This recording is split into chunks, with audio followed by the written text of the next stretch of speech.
Hello guys, welcome back to our channel. This is me with Mallu episode. എപ്പിസോഡിന്റെ opening സീനിൽ ഇപ്പൊ camera അങ്ങനെ zoom ചെയ്ത് ആകാശം കാണിക്കും. ആകാശത്ത് നിന്ന് എന്തോ ഒരു ചെറിയ വെളിച്ചം അത് താഴേക്ക് വീഴുകയാണ്. ഒരുപാട് ചിറകുകളുള്ള ഒരു പ്രത്യേകതര രൂപം അതിപ്പോ വെള്ളത്തിലേക്ക് അടിച്ചു വീഴും. അത് കാണുമ്പോൾ ബേർഡായിട്ട് തോന്നില്ല, പക്ഷെ അതിനൊരുപാട് ചിറകുകളുണ്ട്. കട്ട് ചെയ്ത വേൾഡിലുള്ള നേവി ഹെഡ്ക്വാർട്ടേഴ്സ് അത് കാണിക്കും. നേവി ഹെഡ്ക്വാർട്ടേഴ്സ് മുഴുവനായിട്ടും ഇപ്പൊ കിടുങ്ങി വിറച്ചിരിക്കുകയാണ്. കാരണം അവരെല്ലാവരും കരുതിയ ആ ഒരു ഡോക്ടർ വേഗോഫ് പങ്കിന്റെ വെളിപ്പെടുത്തല് അതിപ്പോ തുടങ്ങിയിരിക്കുകയാണ്. അങ്ങനെ ഒരു വെളിപ്പെടുത്തല് ലോകം മുഴുവൻ അറിയുമെന്ന് അവർ കരുതിയതല്ല. അവർ ഒരുപാട് ശ്രമിച്ചു അതിനെ തടയാനായിട്ട്, പക്ഷെ അവരെ കൊണ്ട് സാധിച്ചില്ല. ഇപ്പോ അദ്ദേഹത്തിന്റെ വാക്കുകൾ കേട്ടപ്പോ അവരുടെ ഭീതി അത് 10 മടങ്ങായിരിക്കുകയാണ്. ഈ ലോകം മുഴുവൻ കടലിൽ മുങ്ങാൻ പോവുകയാണെന്നുള്ള ആ ഒരു വെളിപ്പെടുത്തൽ അതാണ് അവരിപ്പോ ഭയത്തിൽ ആഴ്ത്തിയത്. എന്തുകൊണ്ടായിരിക്കും അങ്ങനെ സംഭവിക്കുക? ഡോക്ടർ വേഗോഫ് പങ്ക് എന്തിനായിരിക്കും അങ്ങനെ ഒരു കാര്യം പറഞ്ഞിട്ടുണ്ടാവുക?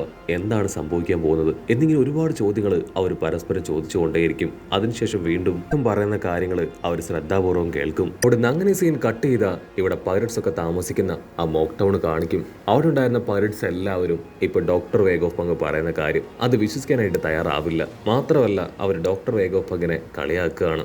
നിങ്ങളുടെ തള്ളൊക്കെ അടിപൊളിയായിട്ടുണ്ട്, പക്ഷെ ഇത്രയധികം തള്ളിമറിക്കാനായിട്ട് പാടില്ല എന്ന് പറഞ്ഞ് അവരാണെങ്കിൽ വെള്ളമൊക്കെ അടിച്ച് ഹായ് ആയിട്ട് അങ്ങനെ ഡോക്ടർ വേഗോഫ് പങ്കിന്റെ പോഡ്കാസ്റ്റ് ഒക്കെ കണ്ട് അദ്ദേഹത്തെ കളിയാക്കിക്കൊണ്ടേയിരിക്കും. കട്ട് ചെയ്ത ആ 7 നമ്പർ സിറ്റി കാണിക്കും. ആ സിറ്റിയാണ് വെള്ളത്തിൽ എപ്പോഴും തന്നെ മുങ്ങി നിൽക്കുന്നത്.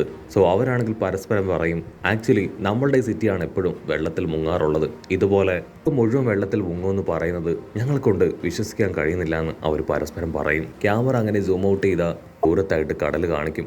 അവിടെ ആ ഒരു കടലിനടിയിലുള്ള ഇമ്പിൾ ടൗൺ പ്രിസൺ അത് കാണിക്കുകയാണ്.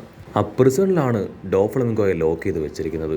അവനാണെങ്കിൽ ഈ കാര്യം അറിഞ്ഞ് ഇപ്പോൾ ആ വാർഡൻ മകലൻ എന്നോട് ചോദിക്കും, ഡോക്ടർ വേഗോഫ് പങ്ക് പറഞ്ഞ കാര്യങ്ങളൊന്നും നീ അറിഞ്ഞില്ലേ? ഇമ്പിൾ ടൗൺ മുങ്ങിക്കഴിഞ്ഞാൽ പിന്നെ എങ്ങനെ നീ ഇവിടെയുള്ളവരെ രക്ഷിക്കും? നീ വേണ്ടേ ഇവിടെയുള്ളവരെല്ലാം പ്രൊട്ടക്ട് ചെയ്യാൻ? ഡോക്ടർ വേഗോഫ് പങ്ക് പറഞ്ഞതനുസരിച്ച് ഇത് മുഴുവൻ മുങ്ങാൻ പോവുകയാണെന്ന് പറഞ്ഞ് അവനാണെങ്കിൽ ഇപ്പം മകലിനെ പരിഹസിക്കും. അതിന് മകലൻ പറയും, ഓൾറെഡി ഈ പ്രിസൺ കടലിനടിയിലാണ്. ഇതിന്റെ മുകൾ ഭാഗം മുങ്ങിയാൽ മാത്രമേ ഇതിന്റെ ഉള്ളിലേക്കും വെള്ളം കയറാൻ ചാൻസ് ഉള്ളൂ. ഇത് എത്ര മീറ്റർ വെള്ളം മുകളിലേക്ക് പൊങ്ങുമെന്ന് അറിയില്ല. അതുകൊണ്ട് തന്നെ 50-50 ചാൻസ് ആണ് അതിനുള്ളത്. ഡോഫ്ലമിംഗോ ആണെങ്കിൽ അതിനും അവനെ കളിയാക്കും. വെറും 5 മീറ്റർ ഉയർന്നാൽ മാത്രം മതി ഈ ലോകം മുഴുവൻ കടലിൽ മുങ്ങാനായിട്ട്. അപ്പോഴാണോ വെറും ഒരു പ്രിസൺ? ഇതെന്തായാലും മുങ്ങി ആദ്യം ഇവിടെയുള്ള പ്രിസണേഴ്സ് എല്ലാവരും മരിക്കും, അതിനോടൊപ്പം നീയും.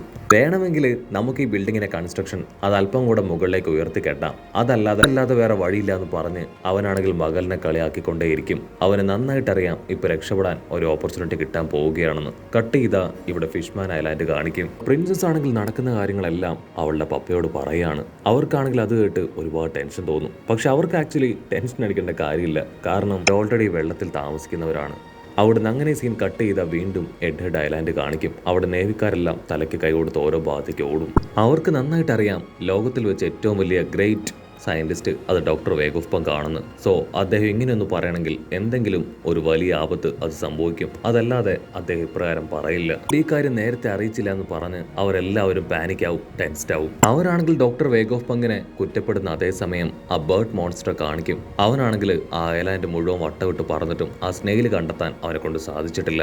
ആ ഒരു ലാഭം മുഴുവനായിട്ടും പിച്ചു കളയാന്ന് കരുതിയ അതും അവനെ കൊണ്ട് നടക്കില്ല. അങ്ങനെ സംഭവിച്ച പൊട്ടിത്തെറി ഉണ്ടായി അത് അവർക്ക് തന്നെ വലിയൊരു വെല്ലുവിളിയായി മാറും. സോ അവർ ആ ഒരു കാര്യത്തിനും അവലംബിക്കില്ല. വേറെ ഒന്നും ചെയ്യാനില്ല, ഈ ഒരു പ്രദേശത്തുള്ള എല്ലാ സ്നെയിലും നശിപ്പിച്ചു കളയുക, അത് മാത്രമേ ഉള്ളൂ. ജ്വല്ലറി ബോണിയെക്കുറിച്ചും ലൂഫിയെക്കുറിച്ചും ബാക്കിയുള്ള ആൾക്കാരെ കുറിച്ചെല്ലാം പിന്നീട് ചിന്തിക്കാന്ന് പറഞ്ഞ് അവനാണെങ്കിൽ ആ കാര്യങ്ങൾ ബാക്കിയുള്ള എൽഡേഴ്സിനോട് കമ്മ്യൂണിക്കേറ്റ് ചെയ്ത് ലാബ് ലക്ഷ്യമാക്കി പറന്നു പോകും. ആ കുതിര വില്ലനാണെങ്കിൽ ബോണിയെ തകർക്കാനായിട്ട് റെഡി ആയിട്ട് നിൽക്കുകയാണ്. പക്ഷേ അതിലും എമർജൻസി ആയിട്ട് ആ ട്രാൻസ്പോർട്ടർ സ്നെയിൽ അത് ഇല്ലാതാക്കണം. അതുകൊണ്ട് തന്നെ ബോണിയെ വിട്ട് ആളിപ്പോ ആ ട്രാൻസ്പോർട്ട് സ്നെയിൽ ലക്ഷ്യമാക്കി പോകും. ഈ മോൺസ്റ്റർ ആണെങ്കിൽ അവളെ അന്വേഷിച്ച് വരുമ്പോഴായിരിക്കും ഇപ്പൊ നമ്മുടെ ലൂഫി കുട്ടനെ കാണിക്കുക.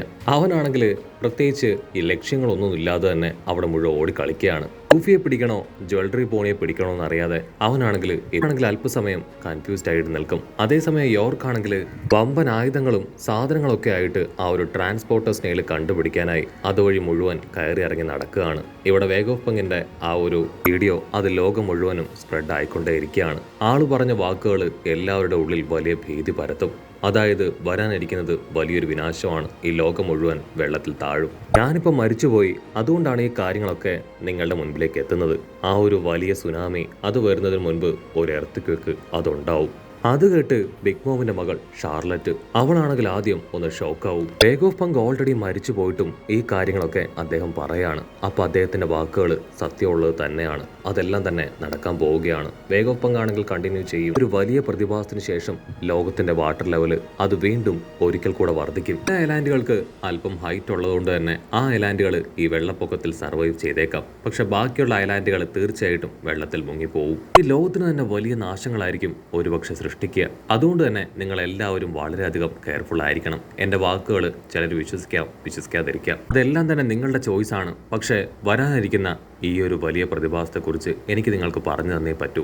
എൻ്റെ വാക്കുകൾ വിശ്വസിക്കുന്ന കുറച്ചെങ്കിലും പേർക്ക് ഇവിടെ ജീവനെങ്കിലും പ്രൊട്ടക്ട് ചെയ്യാനായിട്ട് എൻ്റെ വാക്കുകൾ ഉപകാരപ്പെട്ടേക്കാം. അതുകൊണ്ടാണ് എൻ്റെ അവസാന നിമിഷത്തിൽ ഞാൻ ഈ കാര്യം എല്ലാവരോടുമായിട്ട് പറയുന്ന വാക്കുകൾ ആർക്കെങ്കിലും വിശ്വാസമായിട്ട് തോന്നുകയാണെങ്കിൽ അതിനനുസരിച്ചുള്ള നെസസറി സ്റ്റെപ്പുകൾ അത് നിങ്ങൾ എടുക്കണം. കാരണം വരാൻ പോകുന്നത് വലിയൊരു ഭൂമികുലുക്കമാണ്. അദ്ദേഹത്തിന്റെ വാക്കുകൾ കേൾക്കുന്ന ചിലർക്കാണെങ്കിൽ അതിന്റെ സീരിയസ്നെസ് മനസ്സിലാവും. പക്ഷെ ബാക്കിയുള്ള പൈററ്റ്സ് ആണെങ്കിൽ അപ്പോഴും വെള്ളമൊക്കെ അടിച്ച് ഒരു തമാശ, ഒരു കോമഡി കേൾക്കും പോലെ അത് കേട്ടിരിക്കുകയാണ്. എൽഡേഴ്സിനെ ആണെങ്കിൽ ഇപ്പൊ ഡോക്ടർ വേഗ് ഓഫ് പങ്കിന്റെ വാക്കുകൾ വല്ലാതെ ചൊടിപ്പിക്കും. അവരെല്ലാവരും ഒറ്റ സ്വരത്തിൽ വിളിച്ചു പറയും, വേഗ് ഓഫ് പങ്ക്, ഇനി നീ നാവ് തുറക്കാനായിട്ട് പാടില്ല. ഒരു കാര്യം പോലും ഇനി നീ പറയാനായിട്ട് പാടില്ല. ഇനി നീ എന്തെങ്കിലും പറഞ്ഞ നിന്റെ ആൾക്കാരെ ഒന്നും വെറുതെ വിടില്ല എന്ന് പറഞ്ഞ് ആ സാറ്റൺ ആണെങ്കിൽ അവന് ടെന്റിക്കൽസ് പോലുള്ള കാലുകൾ ഉപയോഗിച്ച് നാമിയ ടീമിനെ അറ്റാക്ക് ചെയ്യും. പക്ഷെ നമ്മുടെ ആൾക്കാർ വിട്ടുകൊടുക്കാതെ സാറ്റണെ പുറഞ്ചം അട്ടിക്കും. പക്ഷെ ആളുടെ ബോഡിയിൽ ഒരു പോറൽ പോലും ഏൽക്കില്ല. ഇവിടെ സാറ്റണെ ഏറ്റവും കൂടുതൽ വെറുപ്പിക്കുന്നത് ഡോക്ടർ വേഗ് ഓഫ് പങ്കിന്റെ വാക്കുകളാണ്. കൂടുതൽ കാര്യങ്ങൾ പറയുന്നത് കേൾക്കുമ്പോൾ ആളുടെ ക്ഷമ നശിക്കും. ആ വേഗ് ഓഫ് പങ്ക് കാരണം ഞങ്ങൾക്ക് ഉണ്ടാവുന്നത് വലിയ പ്രശ്നമാണെന്ന് പറഞ്ഞ് നമ്മുടെ ആൾക്കാരെ ഇപ്പോൾ അവന്റെ ടെന്റിക്കൽസ് ഉപയോഗിച്ച് ആഞ്ഞടിക്കാൻ ശ്രമിക്കും. അത് കണ്ട റോബിനാണെങ്കിൽ അവൾ ഒരുപാട് കൈകളൊക്കെ ക്രിയേറ്റ് ചെയ്ത് ഫസ്റ്റ് മിസ്സിന് നമ്മുടെ ആൾക്കാരെ എല്ലാവരെയും ആ വലിയ അറ്റാക്കിൽ നിന്ന് രക്ഷപ്പെടുത്തുകയാണ്. സാറ്റൺ ആണെങ്കിൽ വെറുതെ വിടില്ല. ആളാണെങ്കിൽ വീണ്ടും അറ്റാക്ക് ചെയ്യാൻ ശ്രമിക്കും. നമ്മുടെ ആൾക്കാർ ഓരോ ഭാഗത്തേക്ക് തെന്നി മാറും.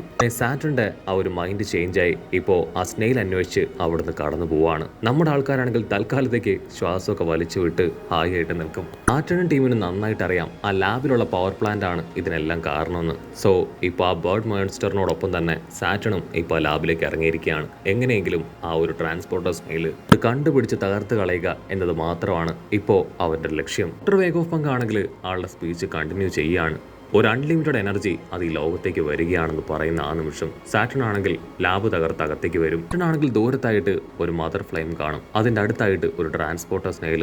ഓ, ഈ ട്രാൻസ്പോർട്ടർ സ്നെയിൽ ആണല്ലേ എന്ന് പറഞ്ഞ് ആളാണെങ്കിൽ അത് തകർത്ത് കളയും. പക്ഷേ പോഡ്കാസ്റ്റ് ആണെങ്കിൽ അപ്പോഴും ഓൺ ഗോയിങ് ആയി പോയിക്കൊണ്ടേയിരിക്കും. ഡോക്ടർ വേഗ് ഓഫ് പങ്ക് ആണെങ്കിൽ വീണ്ടും പറയും, ഞാൻ എല്ലാ കാര്യങ്ങളും 1 by 1 ആയിട്ട് വീണ്ടും നിങ്ങളോട് പറയാൻ ആഗ്രഹിക്കുകയാണ്. അത് കേട്ട് ഇവിടെ ആ എൽഡേഴ്സ് അവർ കൂടുതൽ ഷോക്കും ഉപ്പുമാവുന്നതോട് കൂടെ ഈ ഒരു എപ്പിസോഡും അവസാനിക്കും. എപ്പിസോഡ് ഇഷ്ടപ്പെടുകയാണെങ്കിൽ തീർച്ചയായിട്ടും ലൈക്ക് ചെയ്യാനും കമന്റ് ചെയ്യാനും മറക്കല്ലേ. അടുത്തൊരു അടിപൊളി എപ്പിസോഡുമായിട്ട് കാണുന്നവരെ it's me with Mallu episode.